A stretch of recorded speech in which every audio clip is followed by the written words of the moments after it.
sustainable health, eat foods that nourish. Good nutrition leads to good health, period.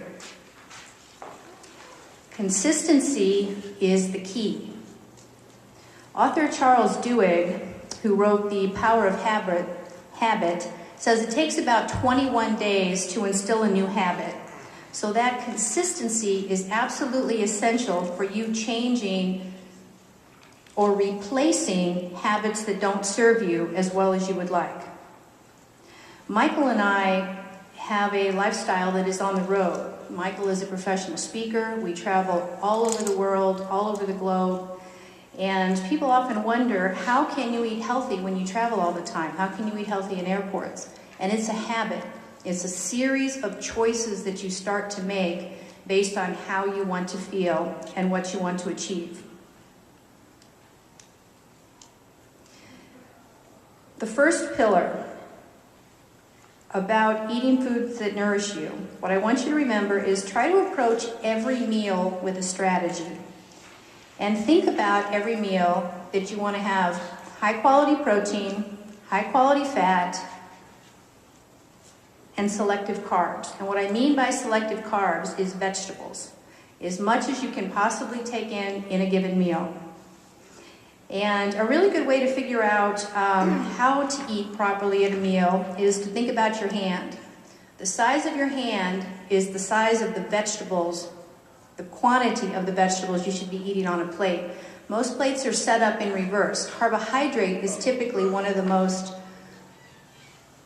large items on your plate, and it's because they tend to be cheap and they tend to fill you up. But I want you to think in terms of eating vegetables. If you don't see a lot in a food line that has a lot of vegetables in it, load your plate up with salad and put your protein and stuff on top of that. So vegetables make up the largest part of your plate. The second part of the hand, think about this part of the hand, right? This is your protein. This part of your hand is protein. This is a good size for fish. A little bit smaller chicken, a little bit smaller red meat and pork.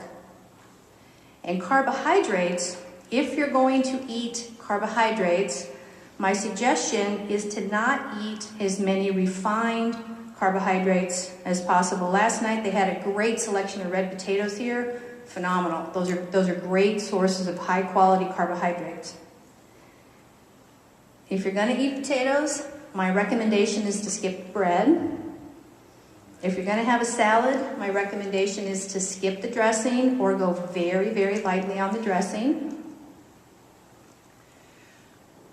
Actually, lemon is one of my favorites to replace that with.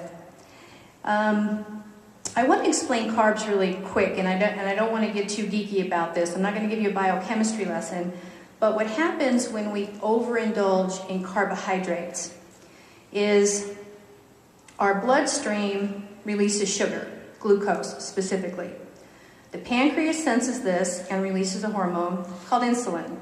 It scoops it up in the blood sugar and it stores it. Now, carbs are not bad, but when we eat a diet high in refined and processed carbohydrates, we end up on a blood sugar roller coaster. You eat carbs, you get a spike in your blood sugar, then you get a drop, and then you're tired.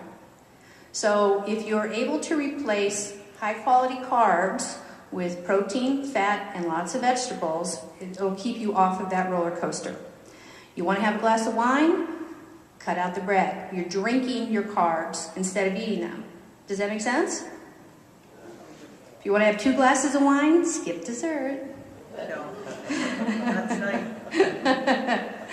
I also want to just throw in something here, and that is don't demonize foods. Don't look at foods as good and bad. They aren't that. It's just a matter of choices that sustain how you want to feel later on. Like whatever you had for lunch today is having an impact on how you're feeling right now with regard to, did you have a really big lunch?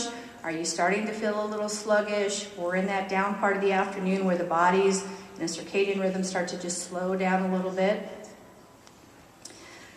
I also want to suggest that when you're in a conference setting like this, and again with Michael and I traveling a lot, bring snacks that support how you want to feel. When we travel, the amount of food that I bring is kind of silly, or what I scope out in grocery stores, But always bring things that kind of sustain how you want to feel in the afternoon. We bring nuts, some dried fruits and berries, things like that, but not too much sugar. Another thing is to carry high quality protein bars. If you Google 5 best protein bars, two that will always show up on the list is a bar that's made by a company called Quest, Q-U-E-S-T, and Epic. They're always in the top 5. And the reason they are is because they have 0 high fructose corn syrup. They're low in sugar. They have a protein count that's somewhere between 16 and 25. They've got dietary fiber that's close to half of the carbohydrate content. If you want to take a deeper dive in this, I'm just going to tell you a couple doctors that you may want to look at for online resources. One of them is Dr. Peter Attia, A-T-T-I-A, Dr. Joseph Mercola, and a Dr. Malcolm Kendrick. It's phenomenal resources if you want to take a little bit deeper dive into that.